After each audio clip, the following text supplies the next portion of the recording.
மத்தேயு 11ஆம் அதிகாரம். இயேசு தம்முடைய 12 சீஷர்களுக்கும் கட்டளை கொடுத்து முடித்த பின்பு அவர்களுடைய பட்டணங்களில் உபதேசிக்கவும் பிரசங்கிக்கவும் அவ்விடம் விட்டு போனார். அத்தருணத்தில் காவலில் இருந்த யோவான் கிறிஸ்துவின் கிரியைகளை குறித்து கேள்விப்பட்டு தன் சீஷரில் 2 பேரை அழைத்து, வருகிறவர் நீர்தானா, அல்லது வேறொருவர் வர காத்திருக்க வேண்டுமா என்று அவரிடத்தில் கேட்கும்படி அனுப்பினான். இயேசு அவர்களுக்கு பிரதியுத்தரமாக, நீங்கள் கேட்கிறதையும் காண்கிறதையும் யோவானிடத்தில் போய் அறிவியுங்கள். குருடர் பார்வை அடைகிறார்கள், சப்பானிகள் நடக்கிறார்கள், குஷ்டரோகிகள் சுத்தமாகிறார்கள், செவிடர் கேட்கிறார்கள், மரித்தோர் எழுந்திருக்கிறார்கள், தரித்திரருக்கு சுவிசேஷம் பிரசங்கிக்கப்படுகிறது. என்னிடத்தில் இடரல் அடையாதிருக்கிறவன் எவனோ அவன் பாக்கியவான் என்றார். அவர்கள் போன பின்பு இயேசு யோவானை குறித்து ஜனங்களுக்கு சொன்னது என்னவென்றால், எதை பார்க்க வனாந்திரத்திற்கு போனீர்கள்? காற்றினால் அசையும் நாணலையோ? அல்லவென்றால் எதை பார்க்க போனீர்கள்? மெல்லிய வஸ்திரம் தரித்த மனுஷனையோ? மெல்லிய வஸ்திரம் தரித்திருக்கிறவர்கள் அரசர் மாளிகைகளில் இருக்கிறார்கள். அல்லவென்றால் எதை பார்க்க போனீர்கள்? தீர்க்கதரிசியையோ?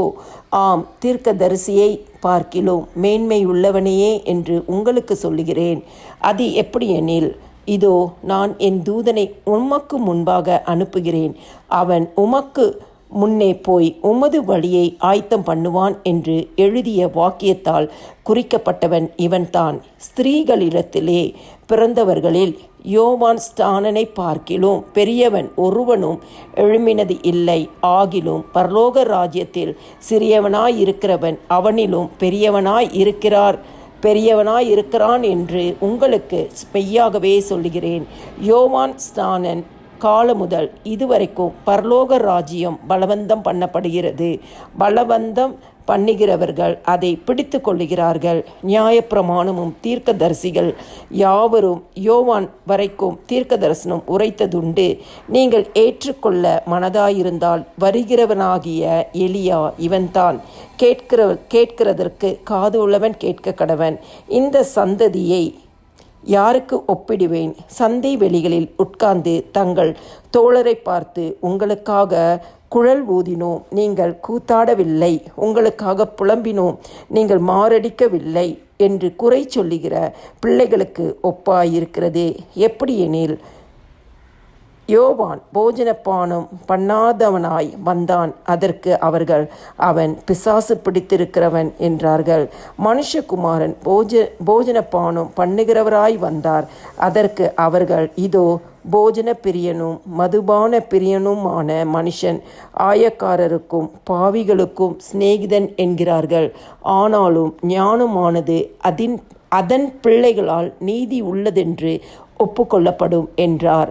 அப்பொழுது தமது பலத்த செய்கைகளில் அதிகமானவைகளை செய்ய கண்ட பட்டணங்கள் மனம் திரும்பாமற் போனபடியினால் அவைகளை அவர் கடிந்து கொள்ளத் தொடங்கினார். கோராசினே உனக்கு ஐயோ!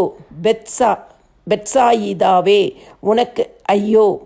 உங்களில் செய்யப்பட்ட பலத்த செய்கைகள் தீருவிலும் சீதோனிலும் செய்யப்பட்டு இருந்தானால் அப்பொழுது ரெட்டொடுத்தி சாம்பலில் உட்கார்ந்து மனம் திரும்பி இருப்பார்கள்.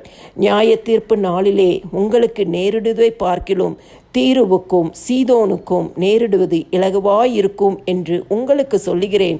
வான பரியந்தம் உயர்த்தப்பட்ட கப்பர்நகுமே, நீ பாதாள பரியந்தம் தாழ்த்தப்படுவாய். உன்னில் செய்யப்பட்ட பலத்த செய்கைகள் சோதோமிலே செய்யப்பட்டு இருந்ததானால் அது இந்நாள் வரைக்கும் நிலைத்திருக்கும். நியாய தீர்ப்பு நாளிலே உனக்கு நேரிடுவதை பார்க்கிலும் சோதோம் நாட்டிற்கு நேரிடுவது இலகுவாயிருக்கும் என்று உங்களுக்கு சொல்லுகிறேன் என்றார். அந்த சமயத்திலே இயேசு சொன்னது, பிதாவே, வானத்துக்கும் பூமிக்கும் ஆண்டவரே, இவைகளை ஞானிகளுக்கும் கல்விமான்களுக்கும் மறைத்து பாலகருக்கு வெளிப்படுத்தினபடியால் உம்மை ஸ்தோத்தரிக்கிறேன். ஆம் பிதாவே, இப்படி செய்வது உம்முடைய திருவுள்ளத்துக்கு பிரியமாயிருந்தது. சகலமும் என் பிதாவினால் எனக்கு ஒப்பு கொடுக்கப்பட்டு இருக்கிறது. பிதா தவிர வேறு ஒருவனும் குமாரனை அறியான்.